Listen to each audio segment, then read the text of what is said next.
Entonces, esto puede acumularse y esto es una acumulación subjetiva para que sea decidida pues, en un solo proceso y por una misma sentencia.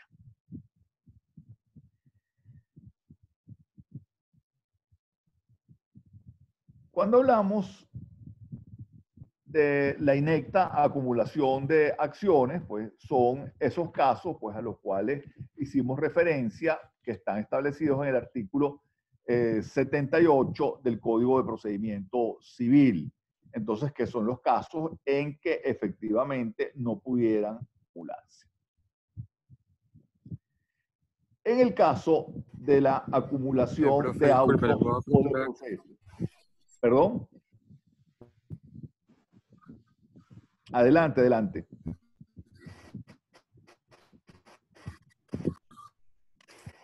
No sé si se escucha. ¿Me escucha? En este momento sí. ¿Se escucha bien o no? Sí, sí, estoy escuchando bien. Profe, disculpe, le iba a preguntar sobre esa acumulación inepta prevista en el artículo 78 del Código de Procedimiento Civil. No sé si entendí en alguna parte, creo que leí el material, que esa también puede ser una de las cuestiones previas para, no sé, como para deslegitimar la demanda que se está haciendo en el plazo de la contestación de la demanda. No sé si estoy bien en lo correcto. Total y absolutamente eso lo puede proponer pues, el demandado, diciendo que efectivamente las acciones no puedan acumularse y que ahí está la provisión establecida en el artículo 78 del Código de Procedimiento Civil. Esto a veces se relaciona también con los artículos 48 y 51, dependiendo cómo haya sido propuesta pues, en un momento determinado pues, la demanda y la acumulación que se haya hecho allí. Pero absolutamente sí, eso está conectado directamente. No sé si quedó claro.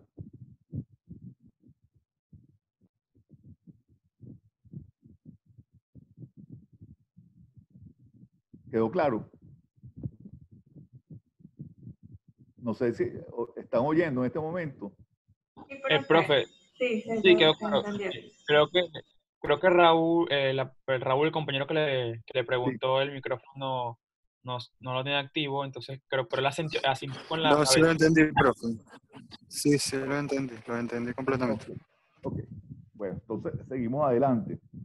Fíjense, la acumulación sucesiva, entonces se produce cuando se reúnen dos o más procesos que están en curso. Les repito, pueden estar en el mismo tribunal o pueden estar en distintos tribunales. Es decir, entonces, para que precisamente esos dos procesos acumulados van a constituir un solo juicio, aquí vamos otra vez con la economía procesal, y van a ser decididos por la sentencia. De allí es que los procesos acumulados forman un solo juicio con pluralidad de objetos. Entonces, y se van a tramitar de manera uniforme. Entonces, esto supone, obviamente, la existencia de dos o más juicios. Necesariamente, esto tiene que realizarse antes del lapso probatorio. Es decir, después del lapso probatorio, esto no es posible acumular. Cuando es la imperativa, les señalaba de que efectivamente esto es una obligación que tiene el juez precisamente para decretarla. Así no lo soliciten las partes. Entonces, por ejemplo, una liquidación de herencia sería otro de los casos en los cuales el juez estaría obligado pues, a acumular todas las pretensiones.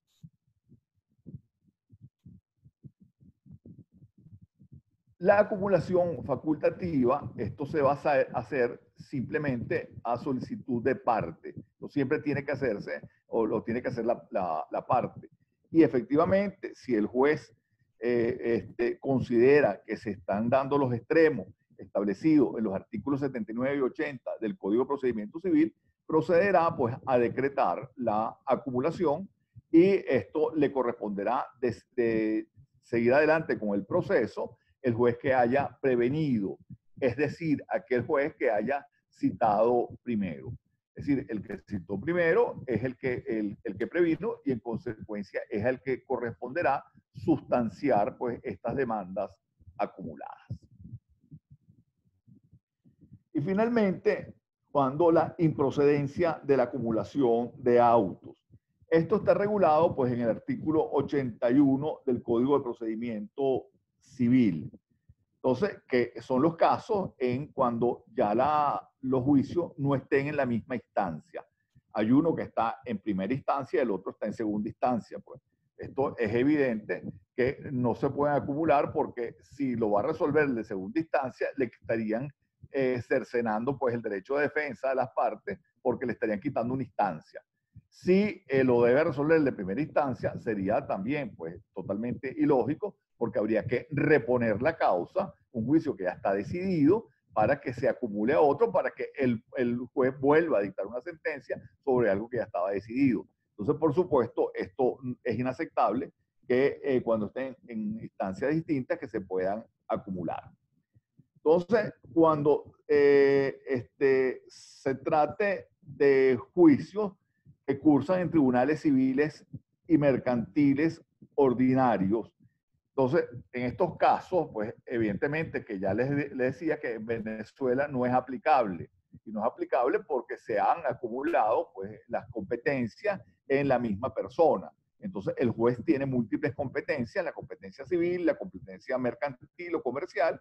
Entonces, y en consecuencia, pues simplemente no habría lugar, pues precisamente a esta posibilidad hoy en día. Si se vuelven a separar las jurisdicciones, bueno, entonces estaríamos pensando en que esta, digamos, posibilidad se haría factible para hacer la improcedencia de la acumulación. Luego, cuando tengan procedimientos incompatibles, que era lo que también señalábamos con anterioridad, entonces es el caso, pues ese que le ponía, de una rendición de cuentas que tiene un procedimiento muy especial, muy particular, con un cobro de bolívares que se tramita por el procedimiento ordinario. Entonces, cuando uno de los procesos ya estuviera vencido el lapso de promoción de pruebas. Si se venció el lapso de promoción de pruebas, simplemente no puede acumularse. En el caso de que no se haya vencido el lapso de promoción de pruebas, simplemente pues, se paraliza a esperar la resolución. Si se acuerda la acumulación, continúa pues, los dos procedimientos acumulados de manera paralela, uniforme. Y luego, el último caso es cuando no estuvieran citadas todas las partes para la contestación de la demanda en ambos procesos. Si no estuvieran citadas, pues entonces, porque a veces la citación puede tardar tiempo porque no se han conseguido a las partes, porque la están haciendo la citación por carteles, porque algunos de los demandados esté domiciliado o residenciado en el exterior, una hipótesis bastante normal pues hoy en día aquí en Venezuela, con lo cual pues también tiene un procedimiento, si se quiere, especial para poder citar a ese demandado. Entonces, en estos casos sería improcedente la acumulación de acciones. Si quisiéramos, digamos, llegar pues a una conclusión, tendríamos que efectivamente en Venezuela es factible la acumulación de las acciones. La acumulación puede ser, entonces, bien sea inicial o puede ser sucesiva. Entonces, puede ser facultativa o imperativa. La acumulación de acciones puede realizarse pues, por la reunión de varias personas contra un solo demandado o varios demandados o una sola persona contra un solo demandado, también solicitarle diversas pretensiones. Es decir, entonces la función subjetiva realmente no tiene mucha relevancia porque pudiera ser tanto un solo demandado como pudiera ser un litisconsorcio, tanto activo como pasivo en cualquiera de estas situaciones. Entonces, hay unas restricciones para los efectos de la acumulación, como nosotros vimos, que son las que fueron referidas con anterioridad. Y la normativa, digamos, para que efectivamente el demandante o el demandado lo puedan hacer de forma facultativa, no existe expresamente, sino que está sometida a lo que sería la posibilidad de reformar el nivel de la demanda o reconvenir. Bueno, de manera general, es lo que en Venezuela, cómo se dirimiría lo que es la acumulación de autos. Entonces, si efectivamente tienen alguna pregunta, con el mayor gusto tratamos de resolver las dudas que eventualmente pudieran presentarse. Si tienen duda, hablen ahora, callen para siempre. Yo solamente le agregaría, jóvenes, a lo que el profesor nos ha comentado sobre el tema de la inecta acumulación. Es uno de los temas que se ve en la cotidianidad del ejercicio de los abogados litigantes, ¿no? A mí me ha tocado mucho defender clientes en casos donde los abogados lo intiman los honorarios y en un solo procedimiento intiman, por ejemplo, el cobro extrajudicial y el cobro judicial de honorarios profesionales. Bueno, eso en realidad no se puede hacer así, porque ocurre lo que nos ha dicho el profesor Salvador Januzzi, que opera o aplica una inecta acumulación de pretensiones. ¿Por qué? Porque el procedimiento judicial tiene un trámite y el procedimiento extrajudicial tiene otro trámite. Entonces, yo les colgué en módulo 7 varias sentencias sobre este tema de la inecta acumulación de pretensiones. Les pido que por favor lean el material para que profundicen el asunto y pues cuando les toque salir el ejercicio no cometan esos errores que les está comentando el profesor Salvador Januzzi. Profesor, tiene varios comentarios acá en el chat de algunos de nuestros participantes que quieren...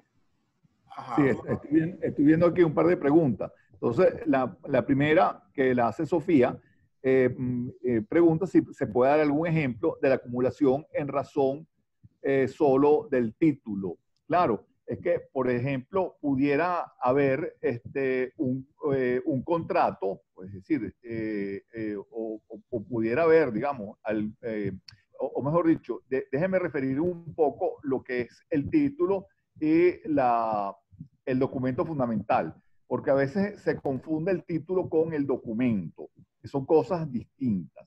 El documento fundamental, que eso lo señala el artículo 340.6 del Código de Procedimiento Civil, es aquel de donde directamente pues, emerge o se deriva la acción.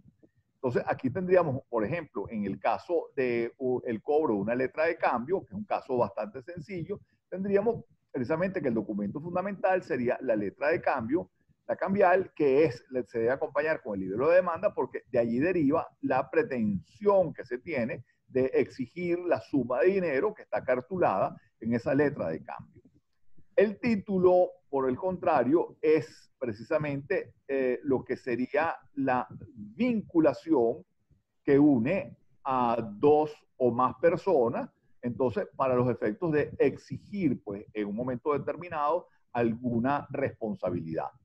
Entonces, imagínense que, bueno, lo que pasa es que el ejemplo es bastante malo porque no hay combustible, pero cuando antes uno podía salir, pues, y recorrer las calles con el automóvil, si uno tenía un accidente de tránsito y uno se daba a la fuga, es decir, ¿qué hacía la persona pues, que había quedado lesionada, la víctima del accidente? Pues, por supuesto, buscar quién era el propietario del vehículo y el conductor del vehículo que se había dado a la fuga para demandarlo. Pero no se le ocurría demandar pues, a otra persona porque no tenía ninguna responsabilidad, no había causado el daño. Entonces, aquí tenemos precisamente lo que sería la vinculación entre estas dos personas. Y ese es el título. Por ejemplo, en este caso podría haber múltiples lesionados y todos tendrían, pues, el daño se originaría del mismo título. Y todas estas personas pudieran entonces consorciarse para demandar al causante del accidente, es decir, por las respectivas pretensiones. Entonces, fíjense, porque pueden ser pretensiones distintas, porque yo le puedo exigir, mire, me repara el vehículo y adicionalmente los gastos médicos porque también me lesionó. Y otra persona, pues simplemente quedó lesionada, pero no tuvo ningún daño patrimonial. Entonces, simplemente va a reclamar pues, un daño médico, pero no un daño patrimonial como tal. Es decir, por ser que se le haya dañado un bien. Y puede ser que un tercero lo que simplemente esté demandando un daño moral, porque eso fue sometido, por eso, digamos, un escarnio público, etcétera. Entonces aquí tendríamos diversas pretensiones que pueden acumularse contra la misma persona que derivan de un mismo título. El título también puede ser un documento, ojo, pero lo que le quiero explicar que el título y documento no son sinónimos. No sé si quedó claro. Jorge, querías la palabra, Jorge Freite.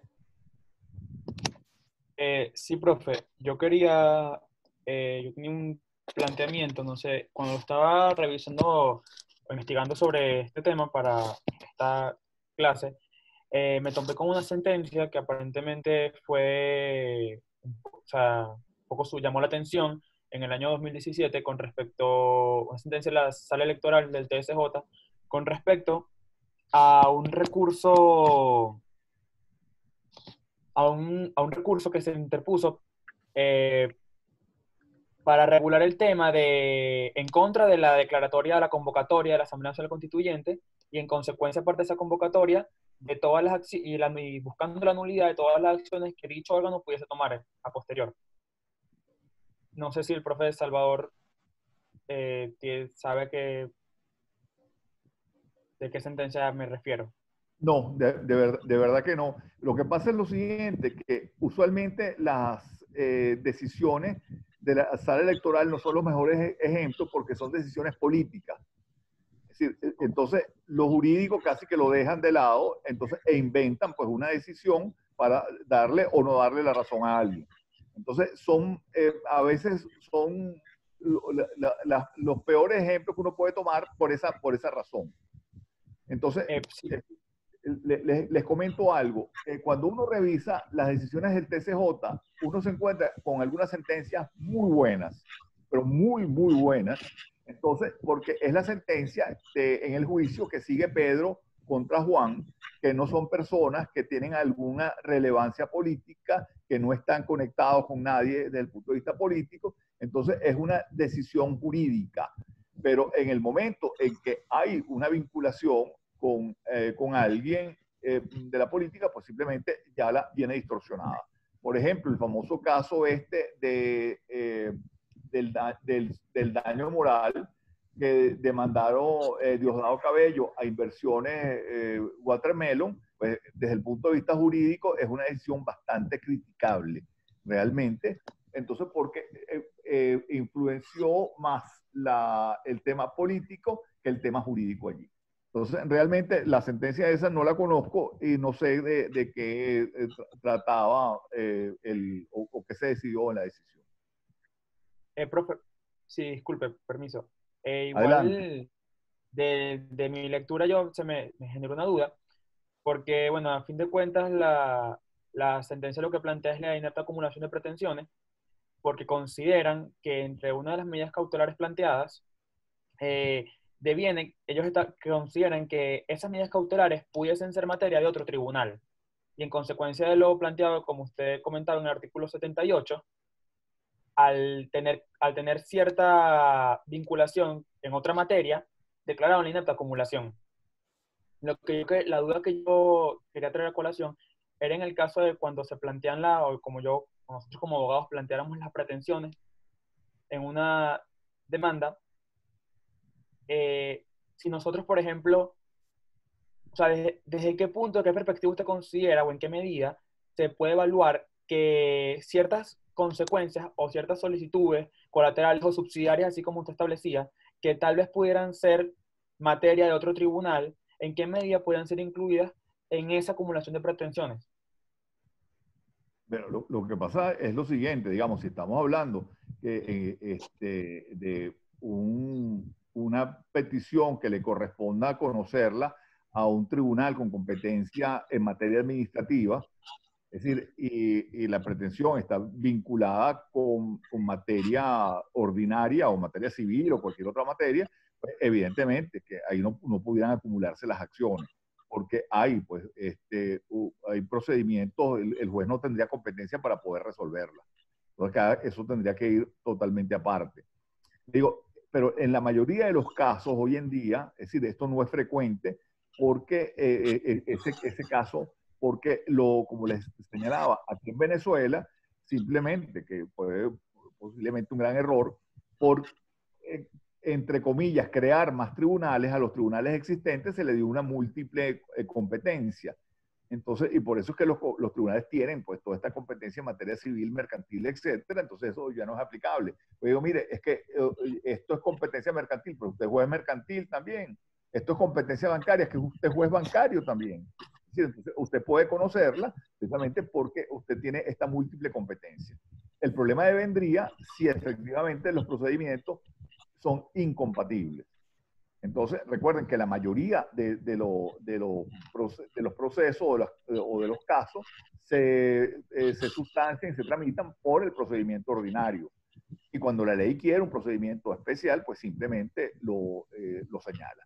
Como podría ser el caso de que se deba llevar por un procedimiento oral, entonces habría una incompatibilidad con el procedimiento ordinario. Entonces, en consecuencia, no podrían acumularse esas pretensiones.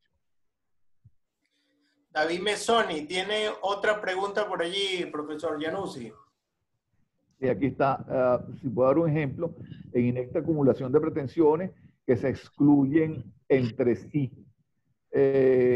Bueno, era el caso que habíamos puesto donde se está solicitando la resolución del contrato y a su vez el cumplimiento del contrato. Es decir, entonces me diré, o si me está pidiendo la resolución no me puede pedir el cumplimiento. Entonces esto se excluye completamente, pues son dos pretensiones que se excluyen entre sí. Entonces, porque se pide, es totalmente disímil lo que se está solicitando. Entonces, ese es un caso típico, pues, en ello.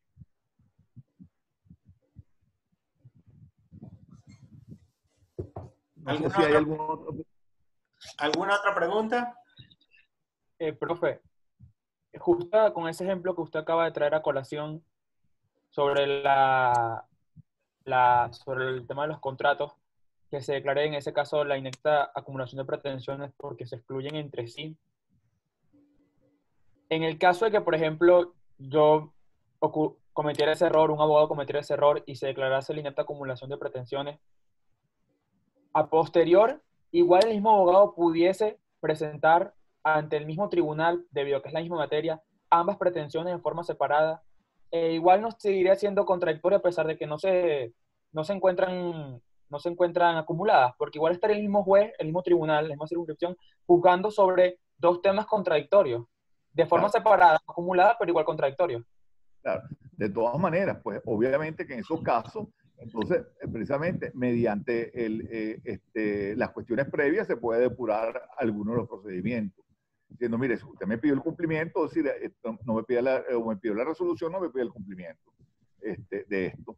Entonces, simplemente a través de eso lo pudieran eventualmente solucionar. Entonces, se paralizaría pues, el procedimiento hasta que concluya el otro. Una vez que concluye el otro, y dice, mire, esto no puede continuar precisamente porque fue declarado con una sentencia definitivamente firme la resolución del contrato y con consecuencia el cumplimiento no me lo puede exigir. Gracias, profe. No, de nada. ¿Alguien más? ¿Alguna pregunta? Bueno, si no tienen más preguntas, nada, vamos a liberar al profesor Salvador Januzzi, agradeciéndole, profesor, una vez más habernos acompañado este día. Y bueno, nada, lo queremos invitar otra vez, porque sabemos que usted ha venido trabajando el tema de la reforma al Código de Procedimiento Civil. Nosotros tenemos en mente en algún momento preparar algo sobre eso, pues porque es inminente. ese cambio, ¿no? Hace rato que se estaba pidiendo, sin embargo, nosotros seguimos estudiando por el Código de Procedimiento Civil escrito y por todo lo que es la temática escrita, pues, ¿no? Pero en algún momento eso se va a terminar de ejecutar. Y yo creo que sería oportuno y pertinente que nosotros avanzáramos haciendo algo de estudio sobre ese punto, que pues como ya sabemos fue aprobado por la Sala de Casación Civil.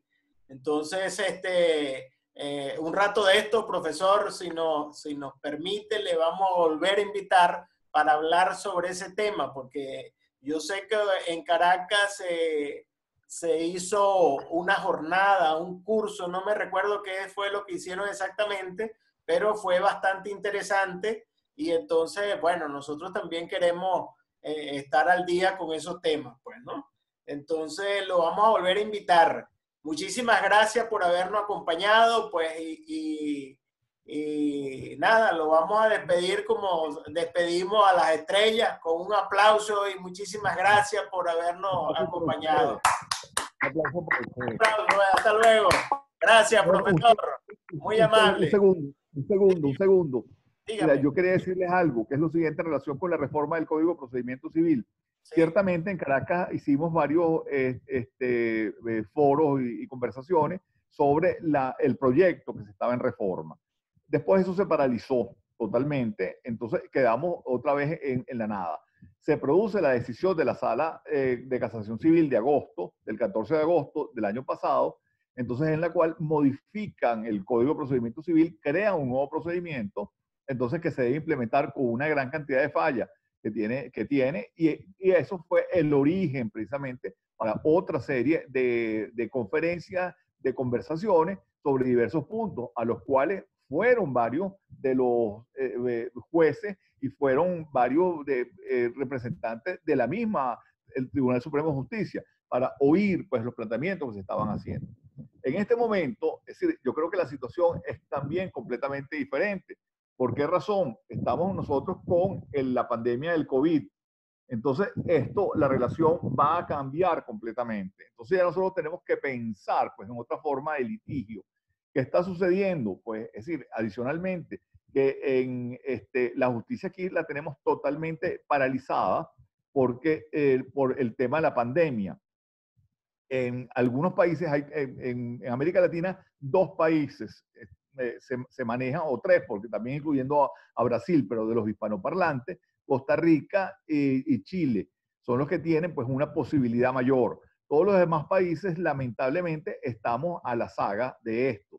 Entonces, si nosotros vamos a hablar de una reforma, por supuesto ya tendremos que incluir, entre otras cosas, pues todos los aspectos tecnológicos para poder litigar, pues inclusive a distancia, pero con seguridad. Es decir, porque la justicia, más que expedita, tiene que ser segura. Si yo no hago nada con que me dicten una sentencia de un día para otro, si efectivamente nunca me citaron y no me dieron la posibilidad de defenderme. Es decir, entonces, porque uno de los planteamientos que hacía la sentencia de la Sala de Casación Civil, bueno, lo vamos a citar a través de Internet, muy bien, pero entonces, ¿cuándo tenemos Internet?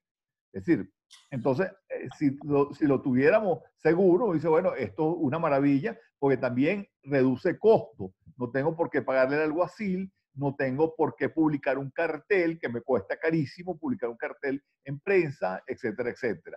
Entonces, y por supuesto, estaríamos hablando de expedientes digitales.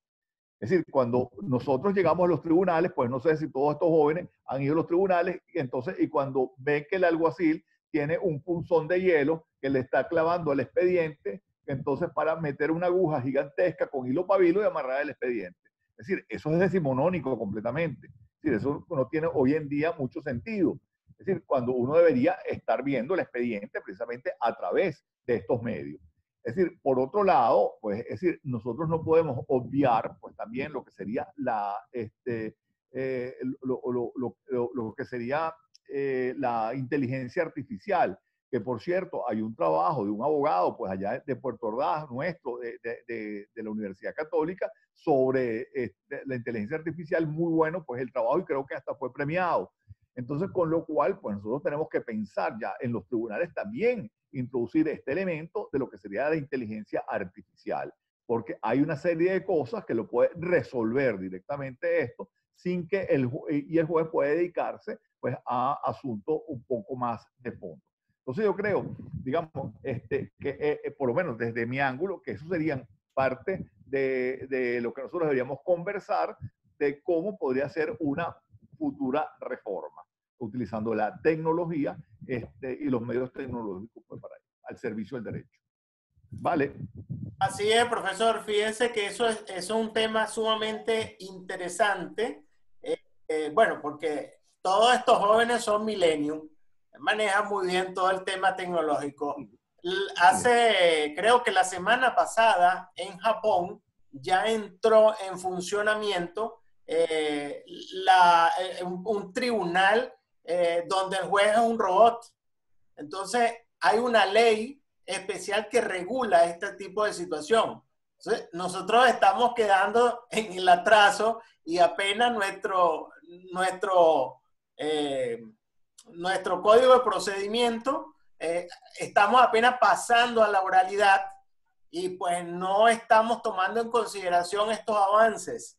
Cuando tenemos un año ya con el portal del TCJ caído, donde nosotros no tenemos acceso a las decisiones del TCJ y ya tenemos suficiente tiempo y todavía no lo han podido restablecer. Entonces, esto es un tema preocupante, ¿no? Porque ¿cómo se va a administrar esa justicia aquí en Venezuela? O sea, ayer lo discutíamos con el profesor Emilio Urbina sobre su visión de si esto es posible aquí en Venezuela, ¿no? Él dice que sí, pero yo no sé, yo tengo mis dudas y a mí me gustaría, pues, escuchar la opinión de otras personas. Pero bueno, eso es un tema para conversarlo más adelante. Está invitado, profesor, cuando guste, podemos buscar la manera de organizar algo aquí en Guayana para tratar de conversar estos aspectos. ¿Está bien? Muchísimas gracias por acompañarnos y bueno, esperemos tenerlo pronto por aquí. Un gran abrazo. Yo también, muchas gracias. Saludos a todos. Gracias, profesor. Hasta luego. Hasta luego, profe. Gracias. Chao, Jorge. Chao. Feliz tarde. Igual.